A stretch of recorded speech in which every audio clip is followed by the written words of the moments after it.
जी हाँ दोस्तों, नमस्कार। तो सबसे पहले मैं अपने सभी विद्वान साथियों को, ऋषि बहनों को, सभी प्रिय विद्यार्थीगण को जो हमारे नाना प्रकार के प्रतियोगी परीक्षाओं की तैयारियां करते हैं, उन सभी मित्रों को जितेंद्र क्लासेस की इस ऑनलाइन कक्षा की तरफ से और मैं अपनी तरफ से आप सभी लोगों को बहुत बहुत अतल दिल की गहराइयों से स्वागत करता हूँ, साधुवाद देता हूँ, अभिनंदन करता हूँ। प्रिय दोस्तों, आज हमारा कोई ऐसा टॉपिक नहीं है, टॉपिक लेकर नहीं आया हूँ विद्यार्थीगण, लेकिन याद रखना कुछ महत्वपूर्ण भूमिकाओं पर हम चर्चा और परिचर्चा करने वाले हैं।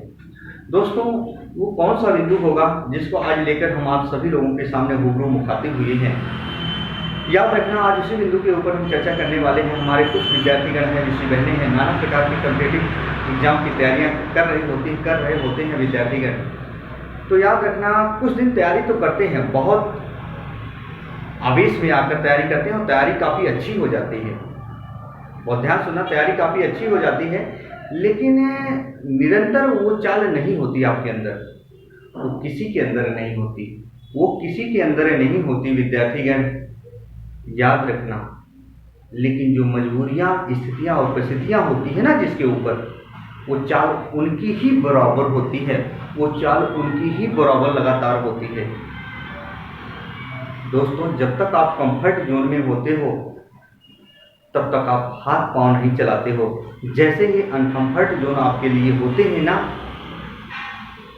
आपको बताने की जरूरत नहीं है, रास्ता अपने आप क्लियर हो जाता है, रास्ता अपने आप लोग बना लेते हैं। दोस्तों, मेरी बात मानना, चाहे लाख विकट स्थितियां परिस्थितियां खराब क्यों ना हो, यदि एग्जाम लगे हों, एग्जाम के डेट दूर हो, वैकेंसी आने वाली हो, तैयारी प्रॉपर वेज में करना और करते रहना, करना होगा, तभी जाके सिलेक्शन होगा। ये भी बता दें विद्यार्थीगण, बिना पढ़े सिलेक्शन नहीं होगा। ट्रिक वाइज से कभी नहीं पढ़ना है, कंसेप्ट वाइज चीज़ों को समझ कर पढ़ना है। लोग राय देते हैं लेकिन साथ नहीं। अपने आप, अपने अंदर की शक्ति को, ऊर्जा को खुद जगाइए, अथक मेहनत करिए। विद्यार्थीगण, एक कहावत कही गई है, जिस चीज को पाने के लिए किसी भी स्टूडेंट, किसी भी मानव के अंदर बेतड़प इंतहा होती है और उस पर वो अथक मेहनत करता गया, याद रखना, वो चीज प्रकृति उसके चरणों में लाकर रखती है। तो आपको कभी भी प्रॉपर बेस में पढ़ाई करते ही रहना है। और एक चीज बता दें, कितने विद्यार्थीगण पढ़ाई में ही लिपटे रहते हैं कि पढ़ते रहे, किताब पढ़ते रहे। ऐसा नहीं दोस्तों, नए कंटेंट को सर्च करते रहो, जो चीजें ना आए वो एक रजिस्टर बनाओ, नोट्स बनाओ, उसमें लिखते रहो। और सबसे पहली बात, यदि आपकी तैयारी 1 साल हो गई हो, यदि आपकी तैयारी 1 साल तक हो गई हो, आपके कंसेप्ट क्लियर हो गए हो, तो बार बार मेरा अनुरोध है विद्यार्थीगण, आप सभी लोगों से, ऋषि बहनों से, किताब ना पढ़ें, एसटी दें, स्पीच टेस्ट दें, मानो जैसे आप एग्जाम हॉल में बैठते हो। विद्यार्थीगण, जानते हो स्पीच टेस्ट या टेस्ट देने से क्या होता है? घुमा फिरा के वही प्रश्न आते हैं, उससे आपके जो प्रश्न बचते हैं उससे कंसेप्ट क्लियर होते हैं। डेली एक एसटी दो, हफ्ते में एक से काम नहीं चलेगा। जो लोग कहते हैं वो बेवकूफ़ बनाते हैं। पहली बात, डेली एक एसटी दो, यदि टॉप करना है, नौकरी पानी है तो एक एसटी डेली दो। जैसे 150 के प्रश्न होते हैं, 100 नंबर के प्रश्न होते हैं, चाहे वो यूपीएसआई, यूपी पुलिस, चाहे शिक्षक भर्ती का बच्चा हो, चाहे कहीं किसी भी एग्जाम की तैयारी करने वाला बच्चा हो, आपको एसटी देना, चाहे 100 चाहे 150 प्रश्न हो। जो प्रश्न आपके गलत हुए, फिर बाद में उस पर विचार विमर्श करो, नोट्स बनाओ, किताबों में ढूंढो। 6 महीना करो विद्यार्थीगण, एक नहीं 4 एग्जाम क्रैक करोगे, ये मेरी गारंटी है। जी हाँ, इस दावे के साथ कहता हूँ, जब तक आप प्रैक्टिस नहीं करोगे तब तक सिलेक्शन नहीं होगा। ये अनुभव बताता है विद्यार्थीगण, कोई नहीं बताता है, ये अनुभव बताता है।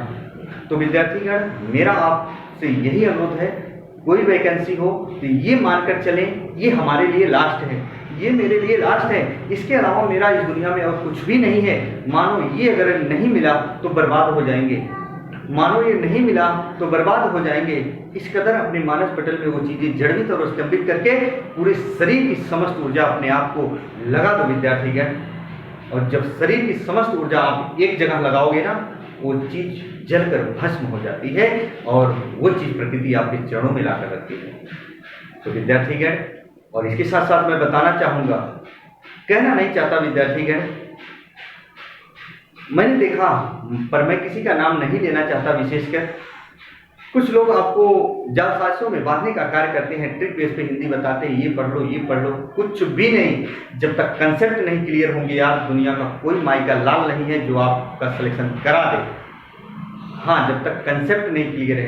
कंसेप्ट कब क्लियर होंगे? जब आप कंसेप्ट वाइज पढ़ोगे, किताब से पढ़ोगे, याद रखना, टॉपिक वाइज टॉपिक क्लियर करोगे।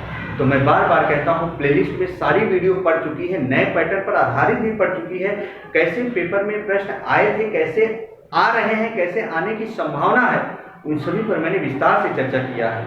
हिंदी ग्रामर का कोई बिंदु हो, संधि हो, समास हो, उपसर्ग, प्रत्यय, संज्ञा, सर्वनाम, विशेषण, क्रिया, अभिकारी शब्द, चाहे कुछ भी, अलंकार हो, सारे टॉपिक मैंने छोड़ा है। एक बार पढ़ के देखना, और विद्यार्थीगण एग्जाम देने से पहले जरूर पढ़ कर जाना। उसके साथ साथ मैं बता रहा हूं, प्रैक्टिस जरूर डेली करना। प्रैक्टिस ही विद्यार्थीगण, याद रखना, आपको उस मुकाम तक पहुंचाती है जिस मुकाम के बारे में आप दिन रात सोचते हो, और जो दिन रात सोचते हो वैसे ही आप बन जाते हो।